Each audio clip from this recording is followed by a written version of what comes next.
Good morning. Today we look at Matthew 6, verses 19 through 34, continuation of the Sermon on the Mount. And we'll look at chapter 7 tomorrow, part of chapter 7 at least, which continues the Sermon on the Mount. And as Jesus is speaking to the people, I mean, I always find it interesting to read, the teachings of Jesus, and people sometimes say, man, it would just be great to have Jesus preach to us today or here to teach us today. And we do. I mean, we've got Jesus' words that are recorded for us, and they are no less meaningful for us today than they were for the people, when Jesus was walking this earth. And today's lesson starts with, do not store up for yourselves treasure on earth, where moth and rust consume and thieves break in and steal. But store up treasures in heaven. And then it's that reminder, for where your treasure is, there your heart is also. And it kind of reflects a little bit of, the first commandment, I am the Lord your God, you shall have no other gods. And what kinds of things in our lives do we kind of put in the place of God? Money, the love of money, it says is the root of many kinds of evil. But there's the love of many other things. And, in Jesus' day, he's talking about, storing up treasures on earth, where moth and rust destroy. Well, one of the things of the rich, was they would have, purple garments, or they would have, more luxurious clothing than just, a simple robe or whatever.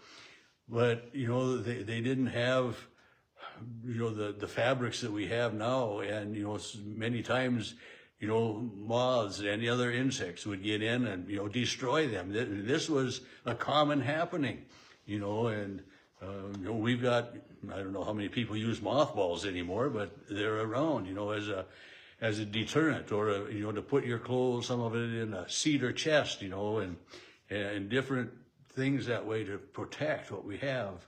But Jesus is saying, rather than protecting these earthly things that are nice to have, it's much more important to be concerned with your relationship with God who is in heaven, storing up treasures in heaven, by treating others as you would be treated, by looking out for the poor and the lonely, the orphan, the widow, and, by contributing to the Red Cross and the Salvation Army, different entities that do good, to spend some time, working on Habitat for Humanity, or, there are so many different things that we can do for a community, do for others. And it's, if nothing else, support your local congregation, because that local congregation is doing some outreach, some good works of some sort or other, whatever they may be. But, there are many ways that we can store up treasures in heaven that, it doesn't really take a lot. It's like, Abraham was deemed righteous because of his faith. And so to have that faith, to have that trust in God, that's storing up the riches in heaven, is to know that no matter what happens to us here on this earth, that, our eternity is safe with God. And this is the saving up treasures in heaven, is to have that belief, to have that trust that our sins are forgiven, that God is loving and gracious. And so, it's just, speaks to the people then, it speaks to us today. And verse 22, the eye is the lamp of the body. So if your eye is healthy, your whole body is healthy. But if your eye is unhealthy, if you're continually looking at things and you're continuing to just desire this, whatever it may be, and, if you're never happy, this is a part of what this is talking about, being content with who you are, with what you have. And there's nothing wrong with wanting more. But don't let that desire for more, cloud who you are and how you can live for the day and enjoy the day. And to jump way ahead, this chapter ends with, do not worry about tomorrow, for tomorrow brings worries enough of its own. Today's trouble is enough for today.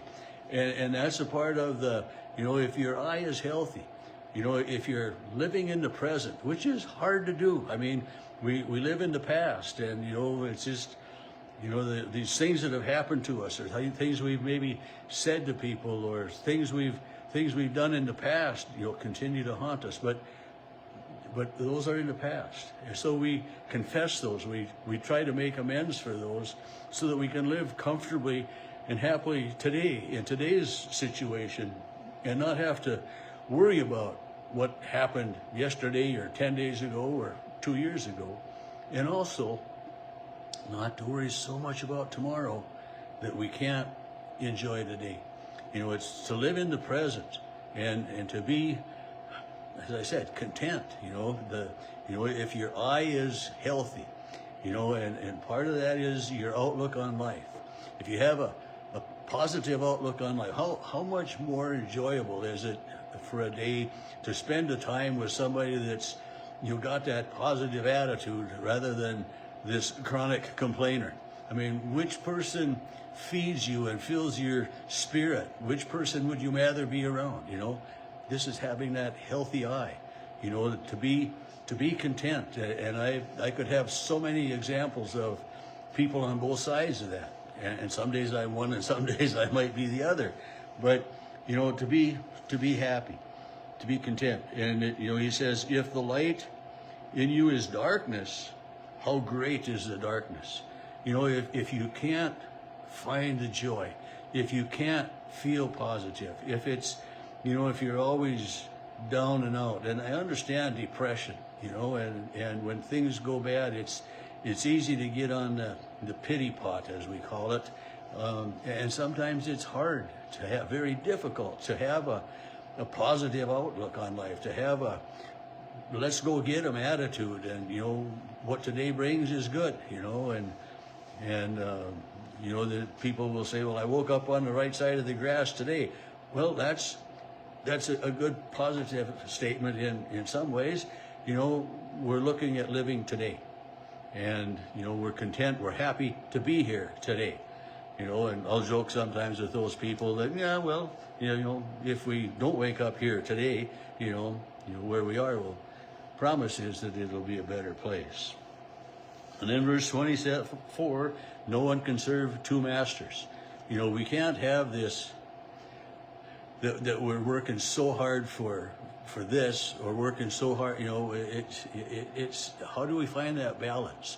We can't just work for wealth and money, or fame and fortune, as we call it today, but to work on community, to work on, our character as to who we are, and that, and we can't serve, he says you can't serve God and wealth, or God and mammon.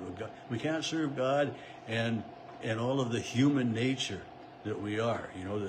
The sinfulness of the world does anything it can. Satan is hard at work trying to separate us from God. And then he goes on, do not worry about your life, what you will wear, what you will eat, what you will drink. Talks about, the birds of the air, and God provides. And, I think about it, here in the wintertime, here in North Dakota, we've got snow on the ground. The rivers, the lakes, the streams, they're frozen up.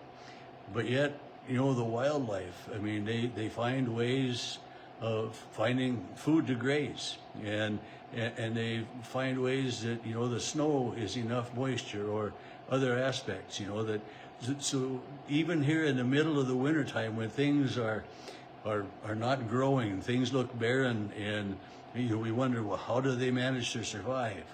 They do survive.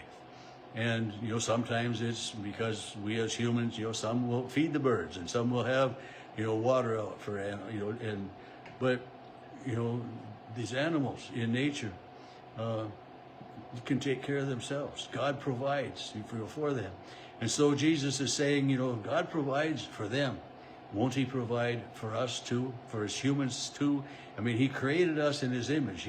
We are part of the very good of creation. Won't God watch out and provide for us? And we know and trust, again, in that forgiveness that always comes in everything, that God does provide for us. So, the birds don't worry about what to eat, or what to drink, or what to wear. And the other day we were going and we saw 2 pheasants along the road, and they're all puffed up, their feathers, creating this insulating layer of air around and through their bodies. And they get on, extra fur, extra fat to live through the winter, these different animals. So God creates and cares for them.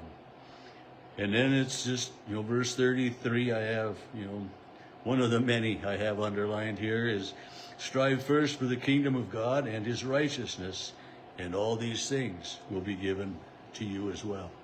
And then it's that reminder that I already shared of verse 34. So don't worry about tomorrow, for tomorrow will bring worries of its own.